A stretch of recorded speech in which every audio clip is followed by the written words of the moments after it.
Hi, welcome back to the Watchung Booksellers Podcast, where we bring you conversations from our bookstore's rich community of book professionals who talk about what they do for the love of books. Thanks for joining us. I'm Catherine, and I'm here with my co-producer, Marnie. Hey, Marnie. Hello. And today's conversation is all about poetry. That's right. We've got writers Alicia Cook and Deborah Garrison talking about their work and how powerful this genre is. It's an incredible conversation between these two brilliant women. And if you haven't read their work before, you're definitely going to want to read it after this talk. Yeah, it's so good. Also, today we are celebrating Valentine's Day with a pop-up recording studio in the kids' room.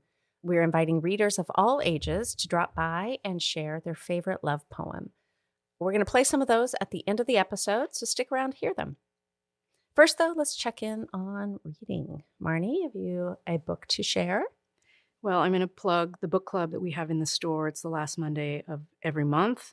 And our next discussion is happening on Monday, February 24th at 7 p.m. And there's still room to register if you'd like to join us. And the book we are going to discuss is Wayward Lives, Beautiful Experiments by Saidiya Hartman. It's fantastic. But I wanted to very quickly plug a book that I look at almost every day. And I don't know why, but it's such a good book. And it's actually a reference book. It's called You're Saying It Wrong. It's by Ross Petras and Catherine Petras. And it came out in 2016. But it's a pronunciation guide to 150 most commonly mispronounced words and their tangled histories of misuse. And, it's always hard as a bookseller to talk about one's favorite book. But I'd have to say this is right up there because I was raised in a pretty non-traditional home and also was not properly educated, but it's a really great book. And for those of you that have it and have read it, understand what I'm saying, but right. I definitely recommend it. But how about you, Catherine? I am curious how many things I say wrong and think I say right. Yeah, but I exactly. Say them wrong. I just picked up last night because it's pre-Valentine's Day. I was thinking back to a play that Judd and I went to, and it's amazingly 25 years ago. We saw The Real Thing, which is by Tom Stoppard. And I bought the book of the play for Judd for Valentine's Day, all those years ago. And oh my gosh, I love Stoppard so much, but I love this play. So this play is really old, but it just is so beautiful and funny and talks about love and heartbreak. And anyway, so I'm reading that now. That sounds fun. It's kind of a nice walk down memory lane. Yeah. But let's get to the guests at hand. Yeah. Deborah Garrison began her career at The New Yorker, where she worked for 15 years, and where her poetry first began appearing in the late 80s. She's the author of the bestselling poetry collection, A Working Girl Can't Win, published in 1998, and joined book publishing herself in 2000 as the poetry editor of Alfred A. Knopf and a senior editor at Pantheon Books. Now editorial director of Knopf Poetry, Deb also enjoys working with writers of literary fiction and biography. She is a proud Montclairian and raised her 3 kids here in town. Their childhood and the experience of mothering them is the subject of many of her poems in her book, The Second Child. Her poems have also appeared in a number of anthologies, including Garrison Keillor's Good Poems series and Caroline Kennedy's She Walks in Beauty, A Woman's Journey Through Poems. And with her today is Alicia Cook. Alicia is a multi-award-winning writer and mental health and addiction awareness advocate based in Newark, New Jersey. Her writing often focuses on addiction, mental health, and grief, sometimes all at once. She is the poet behind Stuff I've Been Feeling Lately, I Hope My Voice Doesn't Skip, Sorry I Haven't Texted You Back, and last year's The Music Was Just Getting Good. Her work has been published in numerous anthologies and outlets, including the New York Times. She received an MBA from St. Peter's University and a bachelor's degree in English literature from Georgian Court University, where she currently serves on the board of trustees. Alicia has shared her work multiple times at Watchung Booksellers, and we're excited to welcome her to the podcast. Enjoy the conversation, and we'll be back after to fill you in on what's coming up in the store.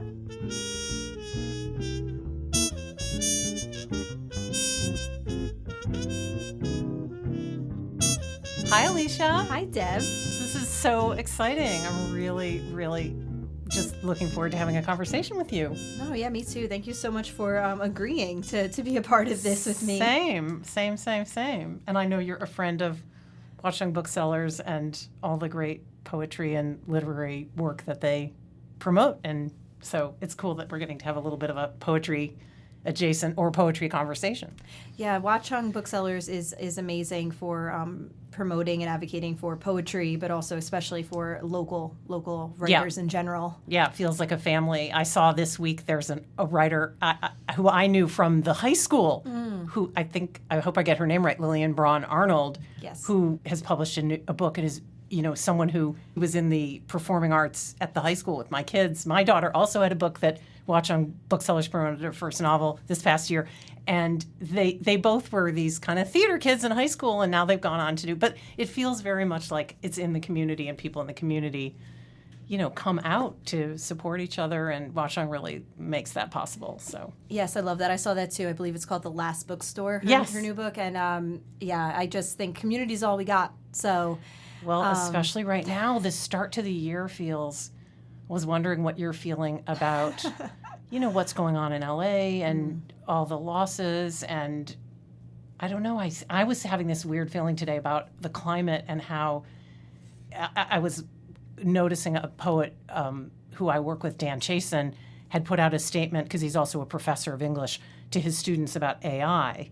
And I have such issues about AI and how that also relates to climate and all of the generation of the use of energy to generate AI models and all of that stuff, which, of course, I'm not a scientist. I don't know anything about it, but I understand that it's all incredibly not good for our climate.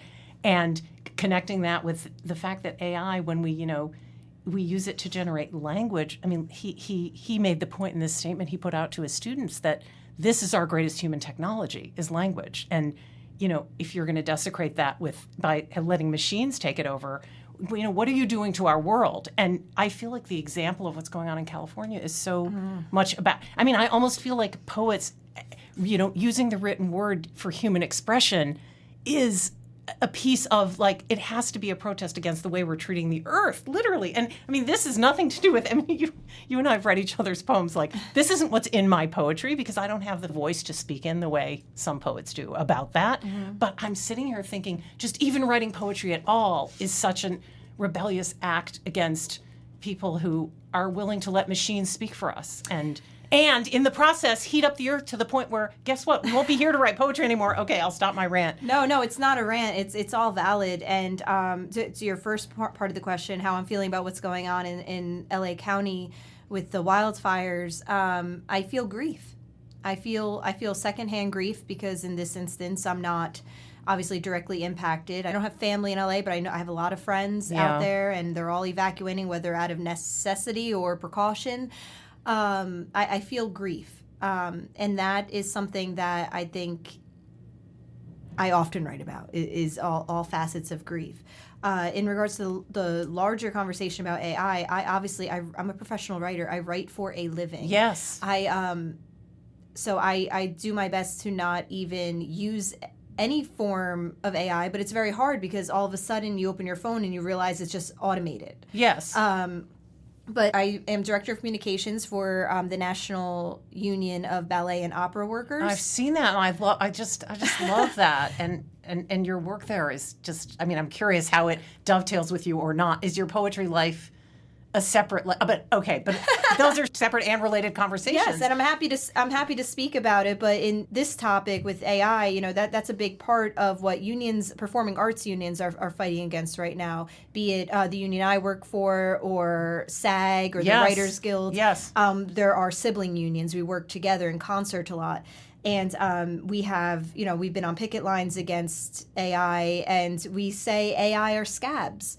And scabs in the union world are, people that cross a picket line, don't adhere to a picket line or respect the workers who are asking for better. So AI, robots treatment. are scabs. Robots are scabs, but well, and thank God they're not writing our poetry yet. I don't think we're ever going to get a robot to write a good poem. Sorry. I hope not. I did about a year ago find out that my debut poetry book, Stuff I've Been Feeling Lately, was one of the hundreds that AI has sucked in to has practice mined. writing. Yeah. Yes. And I work for a publisher, and I guess there are various cases that we're trying to mount against this, because the material that's copyrighted and that belongs to authors and their publishers, and is being stolen really in order to teach these machines how to write things. And it's if it's really not if it's not plagiarism, it's definitely theft of intellectual property. It's theft of, like, if you ask the robot to write a poem by Alicia Cook, you will see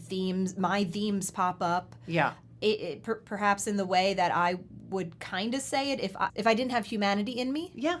I did read that statement that your professor friend posted. I loved it. I liked it. I engaged with it online. But no one, I mean, it's always, with artists in general, it's always been the starving artist trope. It's always been art is a luxury. Art isn't one of the, big professions. But art is what makes the world, it might not even be what makes the world go round, but it helps the people in the world, while the world is quite literally on fire, cope. That is true. And I was thinking about some writer friends who've already lost their homes and everything there, and that they can't have their physical mementos anymore. I mean, they can't, it's the photographs and the maybe art, if they've collected any, and even, the teenage daughter who has all of her favorite, still has the favorite stuffed animals from childhood in her journals, and her favorite, you can imagine the wardrobe of a 13-year-old girl who going up in flames, and she's got, whatever she's packed in her backpack, basically. I mean, but writing is a place where we reclaim, I almost feel like saying, maybe a therapy is write down everything that you can remember right now about what was in your room, because you won't have those physical reminders. And both of us, I noticed recently you posted a poem that had to do with something you haven't done, the things you haven't done since you were a kid. Like, I haven't done that. I forget the cadence, but it was so beautiful. Yeah, if you know the one I mean. It was, it's not in any of my work. I wrote it and posted it on the internet. It wasn't in one of your books. Yeah. I had accidentally swallowed my gum.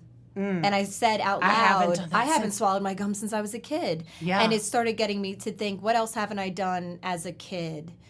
And it became this wonderful list poem. I love list poems. Me too, and I love repetition. Yeah. So you have this cadence of, I haven't done that since I was a kid, and I haven't done that since I was a kid.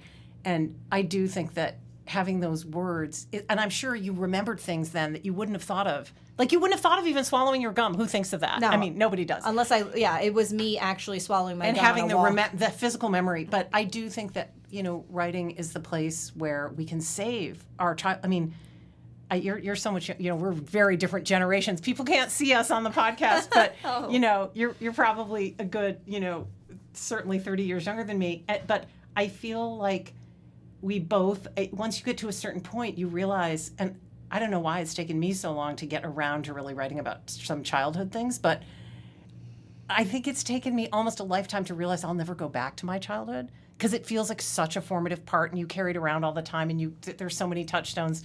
But suddenly I'm like, wait, but there are all these things that I've kind of lost and forgotten, and I'm trying to, it's crazy at my age now to be trying to reclaim. But anyway, I was thinking about people who lose that stuff also physically, how we're so lucky that we have words to capture poetry to me is so much about memory. And yes, and even if you could go back to your childhood, you would go back and it wouldn't be the same, because I think our memory of it too, whether we romanticize it or not, nostalgia cushions things, and so I think that I'm glad time travel isn't a literal apparatus we have to travel back, because it's nice to remember things in recollection sometimes. I tell anyone who's going through anything traumatic, start journaling. Yeah. Dear diary, this happened today. Because as someone myself who has gone through some traumatic moments in life, my memory gets wiped clean. Like, I don't know if it's a trauma response or what, but that's, my brain's just like, poof, we're not going to let you remember this.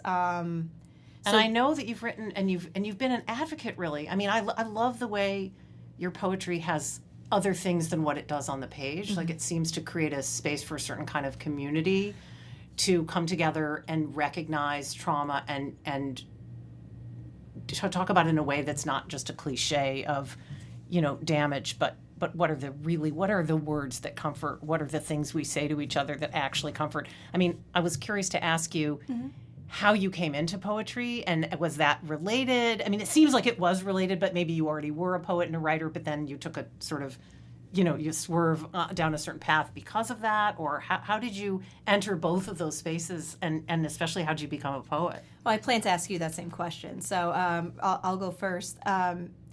I knew from when I was 8 years old that somehow, some way, I was going to make a living as a writer. And I don't know how, but by the time I was 10, I was like drafting resumes, trying to grow up.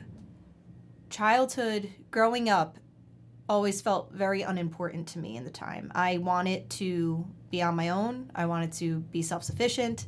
So I always had a focus on, I'm going to be a writer. Now, back in the 90s versus now, what did that mean? That usually meant print journalism, traditionally published books. Yes. As much as I love all the teachers in my life and all my friends that have become teachers, educating was never going to be a fallback or anything like that for me, because I knew that to be an educator, you have to want to be an educator. That is so true. It can't be a plan B, and a lot of people treat it like that, or even in conversation bring it up as such. And it's like, no, you're all in when you're educating the youth of your world. So originally it was going to be print journalism. I loved, to your point earlier about documenting, like poets tell the story. Like I look at writers in general as documenters of their current existence, like how the world is in that moment. So I kept journals. I always remembered things by writing them down. I was introduced to poetry very early on too. I think I was about in 3rd grade, and I loved it. But I always focused on long-form stories, print journalism. I wanted to be a reporter. Really? Yes. By the time I got to college, undergrad, I decided to study English literature with a minor in journalism/communications. Even the advisors at that time were like pushing me to consider also doing secondary education, like majoring it to be a teacher. You need, because basically they were telling me, you're not going to make a living off of this. Right. You're not going to be able to survive. But I just knew I would. I can't explain it. I just knew I was going to. My parents, who do not come from the arts, who come from very, humble beginnings in Newark, New Jersey, whether they were naive enough because they didn't know enough to push me along on my own path, they always encouraged me. They always said, no, you'll do it. You'll do it. Yes, but now you use it really in both your careers. Yes, because I write you professionally. You write for the organization, the union, Yep.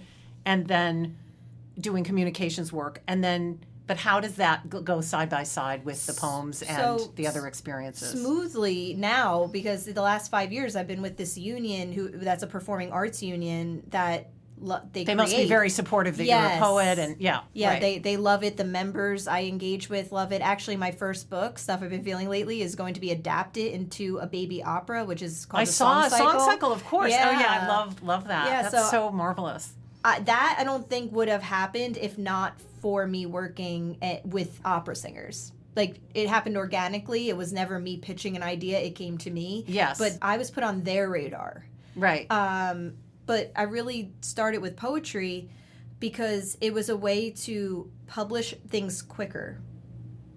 Less words. It could be one emotional thought in a social media scape. And this is the thing that I think is so fascinating about your period of coming up as a poet compared to mine, when it really was, I mean, the internet wasn't even dreamed of. Right.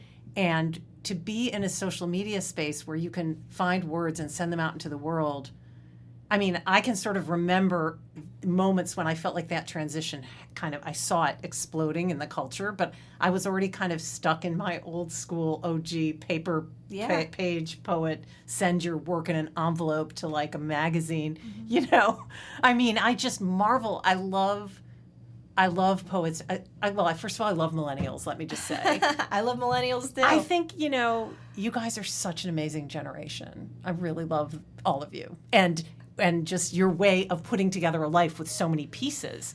I mean, it's a different kind of, because you guys really do straddle, and you have, like the people who taught you were saying, weren't part of this social media world, and they had one idea about who you would be. And in a way, I feel like I've watched your group really be like, actually, no, this is who we're going to be. Yeah. And that's very much like part and parcel with the way that you send your work out into the world, and being able to find an audience that you can engage with directly, which is so different from when, we would like finally get some poem in a little journal or whatever. However many months after you submitted it. Yeah, you submitted it and it takes forever. And then you find, and it was like the biggest deal in the world if you had like some poem in a magazine or a journal. And then it kind of goes out there and there's this sense of like, okay, bye, little poem. Like, somebody might say, oh, I saw, that was wonderful if somebody actually like saw it and said something to you. But you just really don't. And with books too, and I love books so much. And now with social media, there's much more of an ability for authors to kind of feel a response if they're on social media. Yeah. This is one of the goods of social media, is to feel it coming back to them and be able to engage directly with people who are touched by their work, which really when I was younger and I was coming up in publishing and writing, that just, you would get literally a letter from people. I mean, I used to get I remember. I love that. Getting a letter from people who were arguing about an interpretation of one of my poems. Like, we wanted to know if you meant this or this. And it was like a letter from these two people. And, that now would just be seen as just so quaint. And that was fun. Right. But I mean, you'd hear from two people, whereas you can put something out there and it can be liked by 2,000 people. Yeah. And you really have a sense of like, I don't know, a more diverse reach in who you can reach. Yeah, diverse reach, a lot. I feel a lot of responsibility with that too, though. What do you mean by that? Like, I think I'm more, I am an elder millennial, so I don't really subscribe to feeling like I have to post every single day. Right. That you don't is want a it practice. to rule you. You want to use it as a tool. Right. And because that's when sometimes you could get ahead of yourself and you're rushed and maybe you didn't read it for sensitivity or something like that, and you offend someone even unintentionally, and then you kind of have to take accountability if that's the case. And so I've been very careful too about what of my actual life I put out there. I give so much in my books and my poems that you could kind of piece together the person I am, but you wouldn't be able to you couldn't pick my sister out of a photo. I have a sister, but I don't show my sister. I'm with someone a long time, I don't show him. So that's a balance too, which is kind of off the topic of what we're specifically talking about now. Well, no, but it's not, because all of these things become part of how you carry yourself in the world, publicly as a writer, which I feel like you're doing in a very particular way, especially around some of the we started to talk about trauma, not to bring it back to that, but I was interested in how you were able to find poetry as a healing space for yourself and also to help other people. And being on social media and being able to link with people then does become part of the responsibility and or finding the way to be sensitive and do that at the same time. Like, how do you meet people where they are about topics that are really possibly, quote, triggering, Well, Yeah, I mean, I write about drug addiction, specifically heroin addiction, but other people with addictions in their life of any kind have come to me. I speak about grief as well, physical death, but also like grief that could be attached to other things, like say losing your home in a fire. Yeah. So I get messages every day, and I had to make a decision pretty early on. So in 2012, even pre-Instagram, that before I got on Instagram, or the reason I got on Instagram is a long form essay I wrote about Hurricane Sandy went viral. Yeah. And this is about striking when you can. If I was not, I feel like a lot of people these days go viral, which is great. But if you can't keep doing that, if you can't keep producing, you're not in it for longevity. You're in it for virality. And I always knew that I wanted the long haul career as a writer. I wanted to keep producing work. So 2012, my first essay goes viral. It is now 2025, and I still have those moments. So very early on, I had people being like, do you have other things we could read? Right. And that's really why I started posting poetry. Because you felt as though you could find, you could create something. While I work on other things that take longer, like my essays, my full-blown essays on addiction. Yes. Everything started to work in concert together, and we're very interconnected. Like, people would find me on the HuffPost and then follow me on Instagram and realize I post poetry too. And then the other way around. People would find me on a poem on Instagram and realize I write more. And I could not have asked for it to go better, but it was a part of it, luck and timing, of course, but I was also prepared. And that's a big part of it, discipline and being prepared. And that's why, like, I find your come up even more astonishing to me and more impressive. And I'm not downplaying myself at all, but you came up in a vacuum, like in a very like, this is how you have to submit work. This is how you could gain popularity as a poet. There was kind of no real, like you said, like social media wasn't a thing. You were getting letters in the mail. But it was also, in a way, it was a kind of a time of a limited, more narrow, and almost, I guess if once you got into that little narrow band, it was a kind of weird little privileged world of like, if you got to be reviewed, let's say in the New York Times, which, publishing was such a different space then, because it was like, if you got a certain number of reviews, there was a little audience that was reading those reviews that would then buy books, that reviews could actually kind of drive a conversation in the culture, which now, I love when books that I publish in my work get a great review in the Times, but that's just like a tiny drop in the bucket of what's going on out there. It's not like that is going to make a book a seller, or make sure there's an audience that, the people who read, you might engage with a book review in the Times here and there passing by, and maybe you notice in your feed on your phone. I mean, how many people, certainly in your generation, are actually getting an actual Times book review and turning the pages of it? I'm sure they're not. I barely do that, and I work in publishing. Right. And so the world is so various, and there's so many more ways that people are communicating and finding out about things. And so I guess it's true that I was lucky to kind of get into that little lane somehow. But, it was a narrow lane. But if you were in it, then you were sort of in that little space, and you could kind of thrive in it in a way. But, it didn't have the diversity and the variousness and the kind of broad reach. And for me, there was such a kind of transition in the culture that happened right kind of at the turn of the century. I remember noticing it not when 9/11 happened, because there was an internet, there was email. It wasn't quite yet a big, I don't know. I don't think Facebook was even really big then. I think that started a little more into the 2000s. Yeah. Right. So 2001, like that very turn of the century.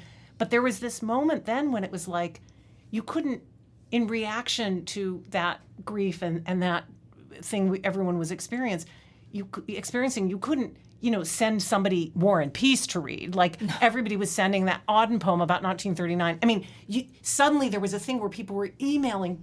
There was poetry being kind of emailed around the airwaves in this way. And it was like, oh, wait a minute. We're just all realizing now that we're on this internet thing that poetry is really suited to it, because it's a little mini thing that you can send to somebody in an email, and they can read it in 5 minutes, and their life can be changed by it. Yeah, and they could feel like they're not on that island. And so when 9/11 occurred, I was 15 years old, and that was a catalyst moment for me to realize that we weren't safe in general. Now I think everyone, my 10-year-old nephew knows that. But at 15 in 2001, I obviously thought I was very safe in our country. I revisit 9/11 in that moment in my poetry quite a bit in different ways, implicitly.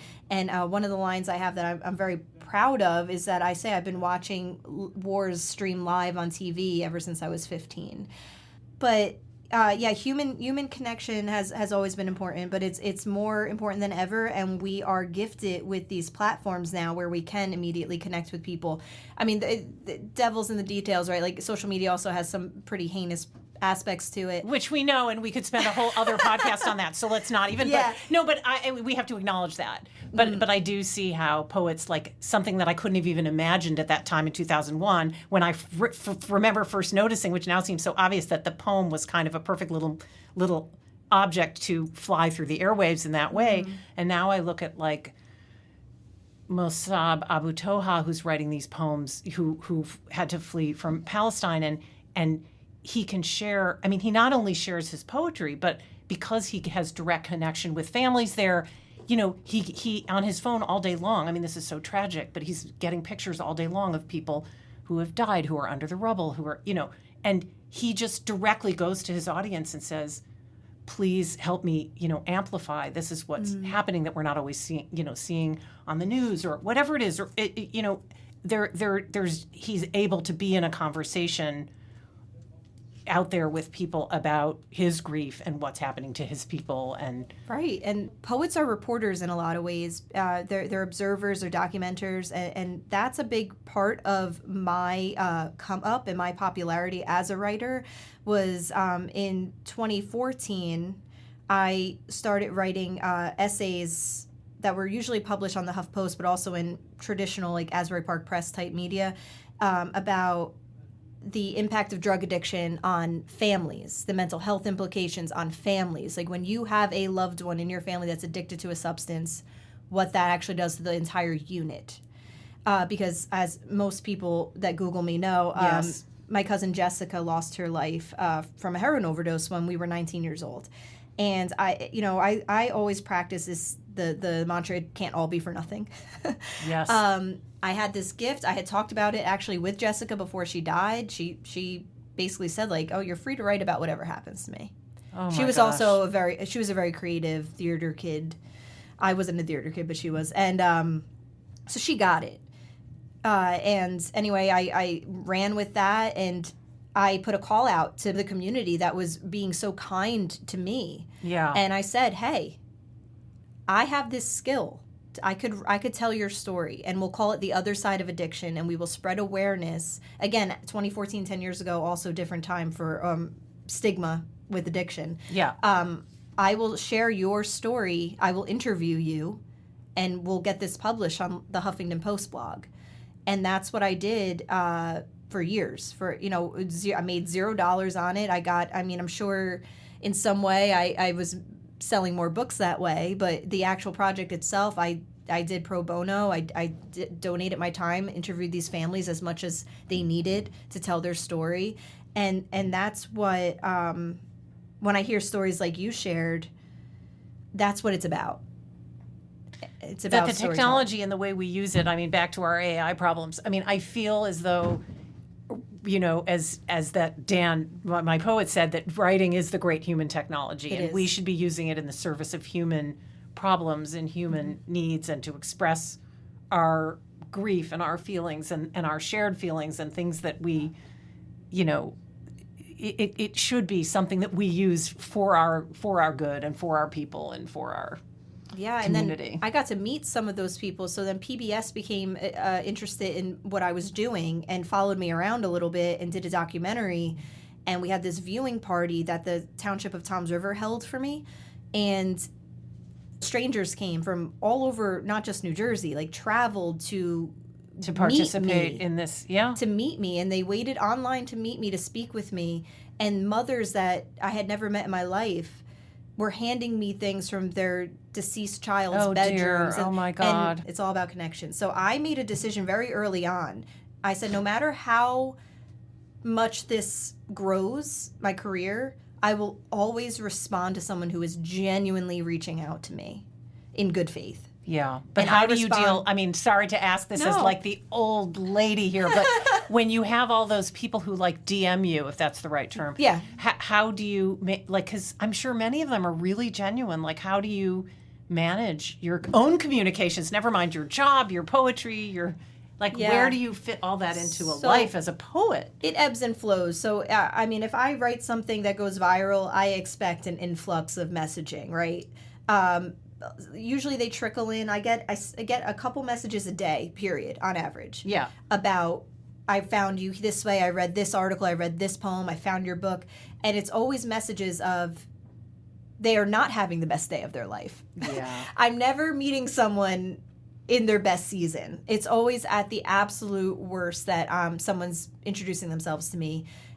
They don't just say, "Hey, Alicia, nice to meet you." It's usually a paragraph of why they connected to my work. And I don't mean that as a slight. I mean, this is how I get the information. Yeah. So the most recent one was, they said, "I attempted and I found your book the day after I got out of the hospital." Oh my gosh. Or, "My brother just died yesterday. Yeah. And I found your poem or your essay on addiction." And that's usually the first way people find me. They went through something traumatic, especially if it's drug addiction. Still to this day, if you Google what happens to families, all my stuff comes up still because there's not enough resources in writing. TikTok is a whole other space. Do you use TikTok too? Not aggressively, no. Yeah. I've decided I'm going to stick with how I publish things, and again, I'm not being rigid, but TikTok is a whole other generation's voice. I'm going to let them speak, really. Yeah. And I pipe in when needed or when someone's reviewing my book. But I respond to every single person. How I manage that is if something goes viral and I get a ton of messages, I won't write back one by one. I'll sit down at the end of the day and respond to as many people as possible. Right. But this is what's so fascinating to me, that here we are having what is, so, they signed us up to have a conversation about poetry, but what I love is that, in a life like yours, poetry is also about communicating with a lot of individual people. I mean, I have questions for you about, you can see I have my little... Yeah, I have tabs on your We have books. tabs in each other's books about poems and the words. And we haven't even and I gotten wanted to it. Well, you know what? Whatever, it doesn't matter. This is the space of poetry. It's so expansive. Right. But I'm interested in how you write a poem and then you go back and do an erasure of it. And if people don't know what an erasure is, it's where you go back and when you cross out things, you reveal certain words. Then the words that are still left is almost like a new poem. When and I just think that that too speaks to this kind of looser way of looking at the poem. Like in one way, you're in a world of poetry where, again, it's about communicating with a great number of people about whatever subject or about a community that needs to come together or whatever it is. But on the page, you're also doing something where you're actually kind of being a little bit, to say you're vandalizing your own poem is putting it in the negative, and I'm not sure I'm coming up with the right word. What is it that you almost can just get in there and mess around with it and say, well, I'm going to cross out these words and show you. It's like you're revealing a subtext or you're playing around with it I wanted to ask you about that impulse and how it's almost like you're telling people it's okay to tell one story and then realize, like you have a line where you say, I let you go on believing that I'm actually asking you about the sunset. It's a poem where you're talking about the sunset and you're really talking about a relationship and whether love will last and what will happen or whatever it is. He thought I was talking about the sun. I said, are we going to make it? And he said, definitely. He thought I meant, are we going to make it in to time watch to see the sunset? And I meant us. Yes. Yeah. And then when you do these erasures where you cross out and you pull out certain words, it's like you're saying to the reader, yes, you told this whole story and you thought this was the story of that relationship, but now I'm showing you there's a whole other subtext that could be read in a totally different way. Yeah. How do you do you see those poems that are kind of pulled from the original poems as those are like new creations unto themselves? What's the impulse behind? Because I've never had this is again back to, I think an interesting theme is like old school versus new way of viewing one's own work and of creating poetry. I could no more do that. It's just so not in my. It's not in my. Well, never say never. No, but it's a fun I don't have the tool. practice. No, It's I a love fun practice. I love seeing it. It's just not in my toolkit. So I'm just fascinated. So I am not. Once a poem's done, once a book's done, it's not mine anymore. That's how I look at it. So I feel no specific emotional way of literally crossing out words I've written to have a new poem emerge from that. Now, they are connected, though. That's how I do blackout poetry, another way to call it that. I'm not saying everyone does blackout poetry this way. Not many people black out their own work to begin with. That's right, which I love about this. I'm sure more people do it now because they're... I they see an example. But so I always wanted it to either be the flip side of that poem. Like if it ended terribly, the poem, and it was sad, I don't mean terribly as bad, I mean it as sad, I want it to reveal a hopeful, like a message of joy or hope that's buried in those words. Yeah. If I couldn't find that, if I couldn't finesse that out of the work, I always try to reveal some kind of, like a part 2 of it, like the sunset poem, pretend I blacked out that it's like, spoiler alert, we didn't make it. Like, it reveals the conclusion. Yeah. Or it brings up other context. I think there's one poem in Sorry I Haven't Texted You Back that talks about how I create art on the internet. And that's the blackout poem. The main poem is about the larger sphere, but at the end of the day, it blacks out to I create art on the internet. And those are the words that you picked up. When you picked out the letters, that's what you... Yeah, so it's never just an unrelated to the original poem, blackout poem. There's always a connection. It takes forever. I bet. Yeah, it takes that's longer than me writing the first half of the manuscript. So for people listening, my poetry books, all of them, are divided into 2 parts. The first part is poems. The second part is black out poems of those poems. So, and you have a kind of side A, side B. Yes. They're mixtapes, Mixtapes. right? Yes, which is delightful. Yes, I love That's them. great. But to you, though, I want to talk about A Working Girl Can't Win. Okay. I bought this not realizing when it was published, and I didn't look it up until I was done. It must have felt very dated. That's oh my God, point. it's embarrassing in some ways. I will let you say that because I say the same thing about a lot of my work from a time ago. I think this holds up. I mean, of course, there's certain experiences of being a young woman in New York City, and in your 30s. That's how I'm reading it. It definitely is that young striving experience. I mean, I don't know whether it's so hard to tell when it's your own life and you look back at it and you kind of cringe. I mean, there are some poems in it that I love that are dear to me, but An Idle Thought. Oh no, have. So I am a big fan of strong last lines in poems, and I love when I also chuckle at them. And so a lot of times when I'm writing, which is I guess another question for both of us. Yeah. The last line 99% of the time comes to me, and then I build up from that. Oh, that's fascinating.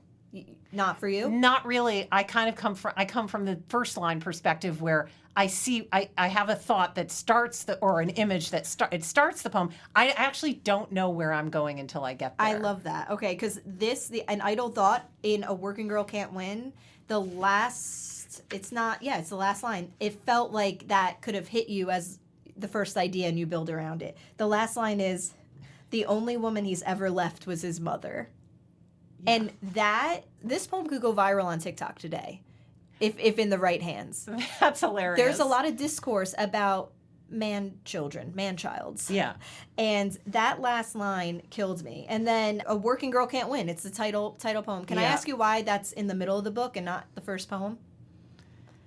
I did this funny thing in the contents where I kind of told a little story on the contents pages, and somehow that's just where it fell. I don't know how, honestly, I don't know how careful I was about it. I just had this kind of loose idea of how they would flow along. And I also think that was about a frustration of kind of, that was such a still very, very sexist time in the workplace. Still is, and I think that's why it holds up, because I do a lot of contract writing in corporate America, and you'd be amazed, maybe not amazed at the stuff I hear out of grown men's mouth to me. It fell along the path somewhere. I love it, and that the last line there is what I highlighted. Again, another last line from you, only her children will grieve at the way she was wronged. And I feel that, as I am my mother's daughter. I very much felt that. And then you had I answer your question with the question. Mm-hmm. Your first line is what grabbed me there. Don't ask me so soon when I'm going to leave you. And that is where I think this vibe, should I say, is where you and I think overlap thematically sometimes. Because I have something, I think, sorry I haven't texted you back, about I'll love you enough to miss you, but that doesn't mean I won't leave you, or something. I'm bastardizing myself. But, yes.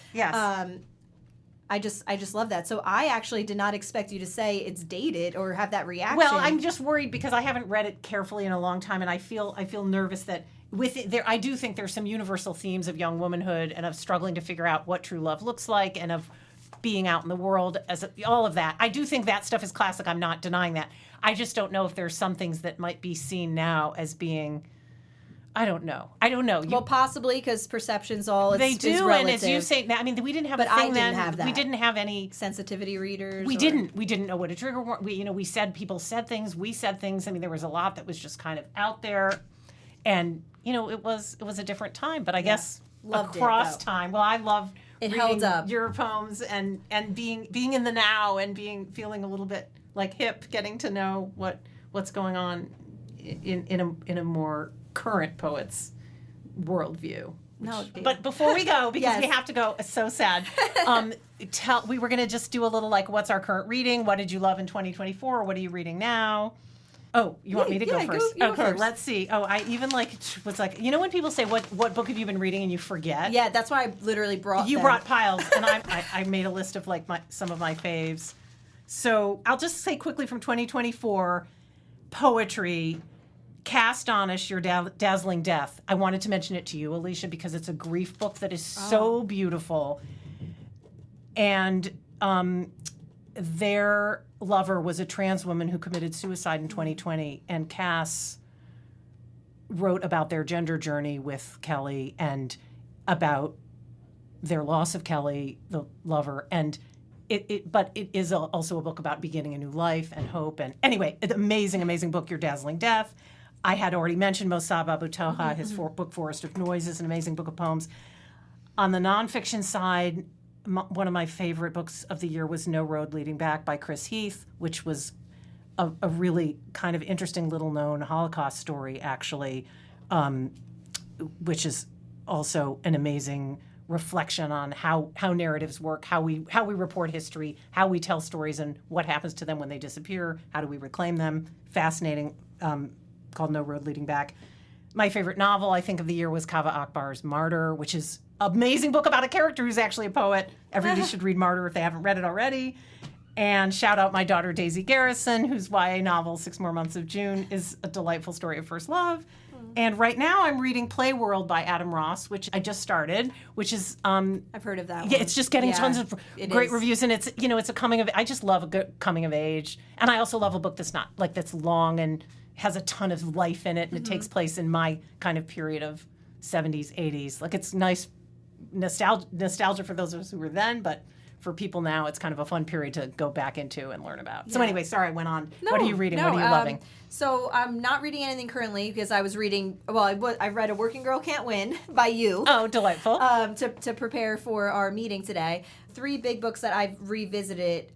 Sylvia Plath, Ariel. I reread that often, especially when I am maybe working on a piece of poetry that might be considered more traditional poetry to kind of get into her headspace and figure out flow and meter. She brings me back to that. So she's such a great poet to study, always for the music and the line. Such a brilliant, great so I revisit that quite a bit, as you could tell. Yeah. The Creative Act, A Way of Being, Rick Rubin. Oh, wonderful. Any person that creates anything for a living or for a passion needs to read this. I've gifted this book probably 7 different times.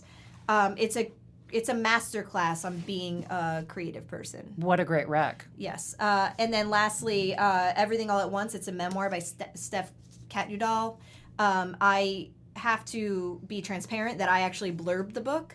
But I said, everything all at once won't break your mortal heart. It will remind you that you have one. Her father passed away from a terminal cancer years ago. And then around the start of the pandemic, her ultra-athlete husband was diagnosed with this very rare, very aggressive cancer. He is in remission now, but she was sure for quite some time that he may not live. You got to read it. It's a memoir. It's short, but it's so powerful. Well, and our words are what we have against grief or in grief. Or yes, and she fell into poetry and connected with me on Instagram before she was even writing a memoir, to manage like a public blog basically of her grief, because her husband is a pretty famous runner and he is a public figure, so many people knew him already, right, aware of their story. So she found a way to tell her story on Instagram and cultivate a following that way. It's great. Well, I'll keep following you. I love knowing you, and what a total treat and what a total privilege. And thanks to Watchung Books for bringing us together. Yeah, thank you so much to the bookstore, because this is the highlight of my week. Yeah, me too. Thanks, Alicia. Thank you, Alicia and Deb, for sharing this wonderful talk with us today, and for all the support you give to writers and people in need. Listeners, you can find links to their works and all the books they've talked about, and all of our events in our show notes and at watchungbooksellers.com. And before we go, we'd like to share the poems that our readers recorded with us on Valentine's Day. Enjoy, and we'll see you next time. Hi, this is Laura Marks Fitzgerald. I'm reading a poem from Valentine's Day Poems for Married People by John Kenny. In France, 5 à 7 was once sacrosanct, a euphemism for rendezvous, for the thing that men and women do. But we are not in France. We are here, in Montclair, and it is well past 7, and I promised to be home at 6. And yes, that's booze on my breath. The guys and I had 1 fine 3 drinks after work. I have forgotten the milk, and the bread, and the pasta, and the pull-ups. and the allergy medicine at CVS. Why are you dressed up? Wait, today's Valentine's Day? I'm Fleming Meeks. I'm going to read a poem from my wife, Ellie Meeks. It's called Sometime Too Hot, the Eye of Heaven Shines. And the rains come, the world catches fire, and my mind drifts. I have a dream about Juliette Binoche that I can't remember except that it happened, which makes it as real as so much of my life. In the rules of the game, Europe is on the brink of war, and France is mad with lust. A woman in an ocelot hat throws back her head, laughing. A famous aviator is shot by the groundskeeper. A case of mistaken identity, and life goes on. The world is unraveling in 1939. But c'est la guerre. Sometimes I have crazy dreams where everything goes wrong, and I still love you. And I wake up, and I love you. Hi, I'm Caroline from the bookstore. I'm going to read Imagine by Maggie Nelson. The world is so full of things you could never imagine. An old man brushing what's left of his hair with a plastic fork. A Hasidic guy pushing a stroller full of frozen poultry. Then a postcard bearing cherry blossoms arrives in the mail. It says that you love me. This is an Ode to Aquaphor by August J.J. Aquaphor, less or more, it's a healing thing, for everyone. Dry skin, cracked skin, irritated skin, every which way, it's a win. Made solely from petroleum jelly, better than a beautiful sandwich at a linoleum-floored deli. Perfect for the cold weather, when your lips feel like leather. Windy breeze attacks your face, a moment of relief, a moment of grace. Dermatologist recommendation, never any condensation. No irritants, no fragrances, only a review from patrons says it works. Aquaphor, this is my memoir. Never any disappointment, nothing but a healing ointment. Hi, my name is Miles, and I found this poem on the internet, and I really like it. This is my hand will do 1,000 loving things for you, and you will remember when I am tall that once my hand was just this small. Happy Valentine's Day. Hi, I'm Susan, and this is On Love by Keillor Gibran. Love gives naught but itself, and takes naught but from itself.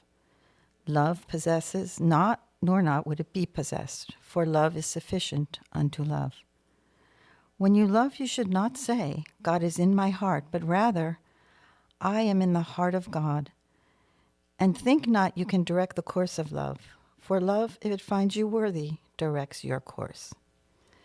Love has no other desire but to fulfill itself. But if you love and must needs have desires, let these be your desires. To melt and be like a running brook that sings its melody to the night. To know the pain of too much tenderness. To be wounded by your own understanding of love. And to bleed willingly and joyfully. To wake at dawn with a winged heart and give thanks for another day of living. To rest at the noon hour and meditate love's ecstasy. To return home at eventide with gratitude, and then to sleep with a prayer for the beloved in your heart and a song of praise upon your lips. Hi, I'm Chloe, and I'm reading a poem called Late Spring from Felicity by Mary Oliver. Finally, the world is beginning to change. Its fevers mounting, its leaves unfolding, and the mockingbirds find ample reason and breath to fashion new songs. They do. You can count on it. As for lovers, they are discovering new ways to love. Listen, their windows are open. You can hear them laughing.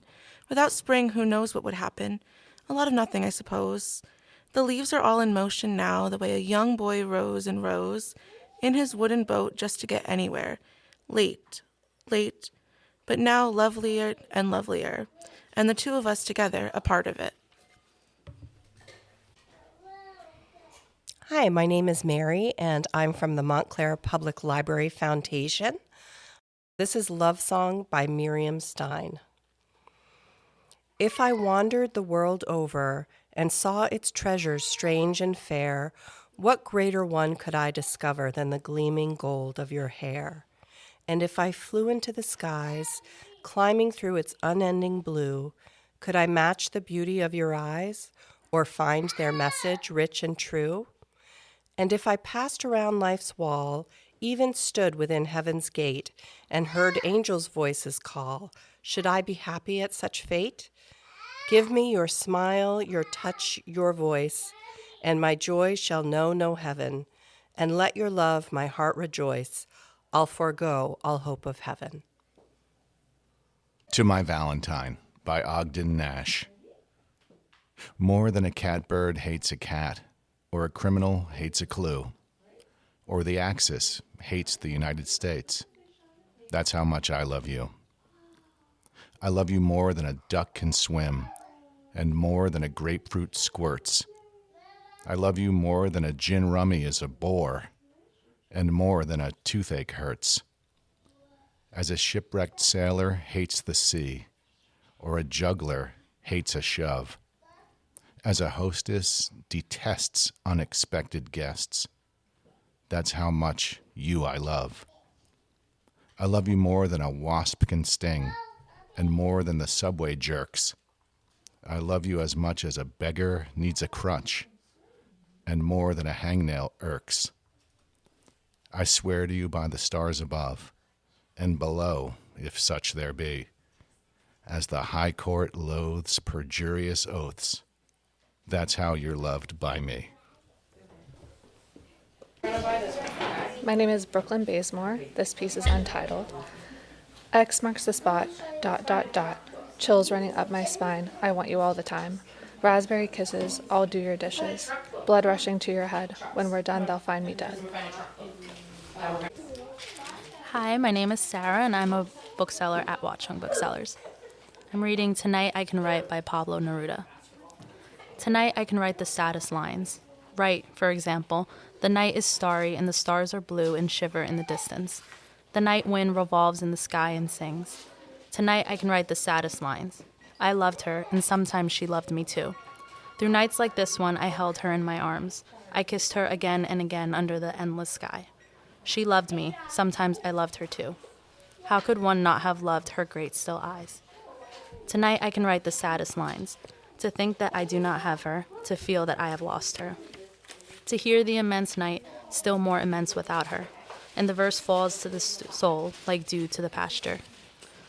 What does it matter that my love could not keep her? The night is starry and she is not with me. This is all. In the distance, someone is singing. In the distance. My soul is not satisfied that it has lost her. My sight tries to find her as though to bring her closer. My heart looks for her, and she is not with me. The same night whitening the same trees. We, of that time, are no longer the same. I no longer love her, that's certain, but how I loved her. My voice tried to find the wind to touch her hearing. Another's, she will be another's, as she was before my kisses. Her voice, her bright body, her infinite eyes. I no longer love her, that's certain, but maybe I love her. Love is so short, forgetting is so long. Because through nights like this one, I held her in my arms. My soul is not satisfied that it has lost her. Though this be the last pain that she makes me suffer, and these the last verses that I write for her. Hi, I'm Aubrey from the Kids Room. I have a couple of quotes that I wanted to dedicate to some of the other Kids Room friends and some of my family. Do not allow people to dim your shine because they are blinded. Tell them to put on some sunglasses because we were born this way, bitch. Lady Gaga. For Evelyn.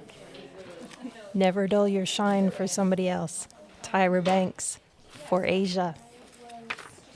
Biggest obstacle I ever faced was my own limited perception of myself.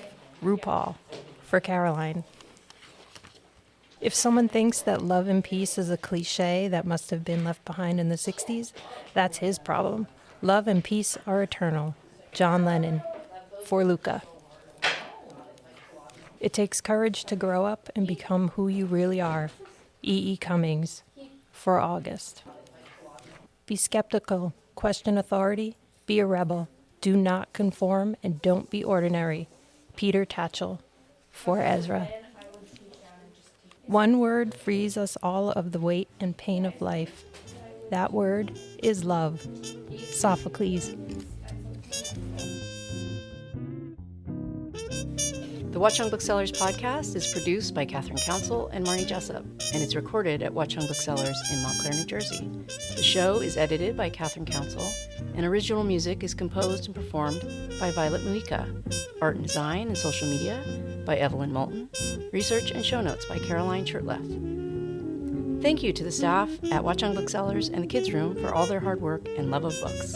And thank you for listening. If you enjoy the show, please like, follow, and share it. You can follow us on social media at Watchung Booksellers. And if you have any questions or ideas, you can reach us at wbpodcast@watchungbooksellers.com. We'll see you next time. Until then, for the love of books, keep reading.